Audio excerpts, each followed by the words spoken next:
दोस्तों, जब भी हम प्रेम की मिसाल देते हैं तब श्री कृष्ण और राधा के प्रेम की मिसाल ही सबसे पहले दी जाती है। कहा जाता है कि जीवन आत्मा और परमात्मा का मिलन राधा श्री कृष्ण का प्रेम ही है। बचपन से ही श्री कृष्ण राधा को प्यार किया करते थे। दोनों के प्रेम की अनुभूति श्री कृष्ण को 8 वर्ष की उम्र में ही हो गई थी। श्री कृष्ण के दैविक गुणों के बारे में राधा को पता था। अपनी मन में प्रेम की स्मृतियों को राधा ने जिंदगी भर बनाए हुआ था। श्री कृष्ण और राधा के रिश्ते की यही सबसे बड़ी खूबसूरती है। शास्त्रों में कहा जाता है कि दो ही चीज़ें श्री कृष्ण को सबसे ज़्यादा अपने जीवन में बहुत प्यारी थी। श्री कृष्ण की ये दोनों चीज़ें एक दूसरे से आपस में गहराई से जुड़ी हुई थी, और वो थी उनकी बांसुरी और राधा। राधा श्री कृष्ण की तरफ उनकी बांसुरी की धुन की वजह से ही खिंची चली गई थी। श्री कृष्ण ने अपने पास बांसुरी राधा की वजह से ही रखी हुई थी। श्री कृष्ण और राधा का मिलन भले ही ना हुआ हो, लेकिन बांसुरी दोनों को हमेशा एक सूत्र में बांधे रखती थी।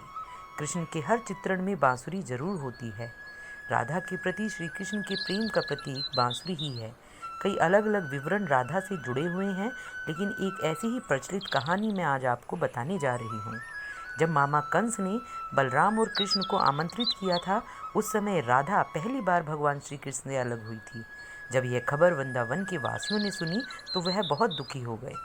जब श्री कृष्ण मथुरा पहुँचे, उससे पहले वे राधा से मिले थे। राधा को श्री कृष्ण के मन की हर गतिविधि का पता था। कृष्ण ने राधा को अलविदा कहा और फिर उनसे दूर हो गए। राधा से कृष्ण ने वादा किया था कि वह वापस ज़रूर आएंगे, लेकिन उनके पास कृष्ण वापस नहीं आए। हालांकि रुक्मणी से कृष्ण की शादी भी हो गई थी। श्री कृष्ण को पाने के लिए रुक्मणी ने कई तरह के जतन किए थे। अपने भाई रुक्मी के खिलाफ जाकर रुक्मणी ने श्री कृष्ण से विवाह किया था। श्री कृष्ण से जिस तरह राधा प्रेम करती थी, उसी तरह से रुक्मणी भी श्री कृष्ण से प्रेम करती थी। श्री कृष्ण को रुक्मणी ने एक पत्र भेजा था जिसमें लिखा था कि वह उन्हें आकर यहाँ से ले जाएं। रुक्मणी का पत्र पाकर श्री कृष्ण ने रुक्मणी के पास गए और उनसे विवाह कर लिया। वृंदावन जब कृष्ण ने छोड़ दिया था, तब से ही राधा का वर्णन भी कम हो गया। जब अंतिम बार राधा और कृष्ण मिले थे, तब कृष्ण से राधा ने कहा था कि वह उसे भले ही दूर जा रहे हैं, लेकिन कृष्ण मन से हमेशा राधा के साथ ही रहेंगे। उसके बाद मथुरा जाकर कृष्ण ने कंस और राक्षसों को मारा और अपने कार्य पूरा किया। उसके बाद द्वारका में जाके प्रजा की रक्षा करने लगे और तभी से उन्हें द्वारकाधीश के नाम से जाना जाने लगा। वृंदावन से जब कृष्णा गए तो एक अलग ही मोड़ राधा की जिंदगी ने ले लिया था। एक यादव से राधा की शादी हो गई। अपने दाम्पत्य जीवन की सारी रस्में राधा ने पूरी की और बूढ़ी भी हो गई, लेकिन कृष्ण के लिए उनका मन तभी भी समर्पित था। पत्नी के रूप में सारे कर्तव्य राधा ने पूरे किए थे, वहीं अपने दैव्य कर्तव्य भी श्री कृष्ण ने निभाए। जब राधा अपने सारे कर्तव्यों से मुक्त हो गई, तब वह श्री कृष्ण के अंतिम दर्शन मिलने पहुंची।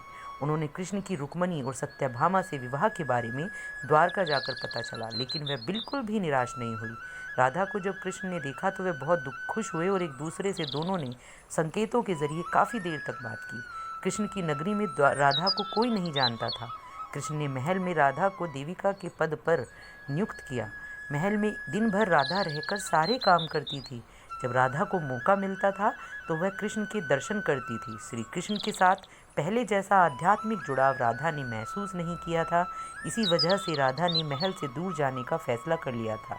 ऐसा फैसला उन्होंने इसलिए किया ताकि श्री कृष्ण के साथ गहरा आत्म संबंध वह दूर जाकर दोबारा प्राप्त कर पाएंगी। वह कहाँ जा रही थी उन्हें नहीं पता था, लेकिन भगवान श्री कृष्ण सब जानते थे। जैसे जैसे समय बीतता गया, राधा अकेली और कमज़ोर हो गई। उस समय श्री कृष्ण की आवश्यकता राधा को हुई। भगवान श्री कृष्ण अंतिम समय में उनके सामने गए। राधा से श्री कृष्ण ने कहा कि वह उनसे कुछ मांगे, लेकिन राधा ने उनसे साफ इनकार कर दिया। दोबारा राधा से कृष्ण ने अनुरोध किया तो उन्होंने कहा कि वह एक अंतिम बार उनके लिए बांसुरी बजा दें। बांसुरी लेकर श्री कृष्ण सुरीली धुन से बजाने लग गए। दिन रात जब तक बांसुरी श्री कृष्ण ने बजाई, जब तक आध्यात्मिक रूप से राधा कृष्ण में विलीन नहीं हो गई।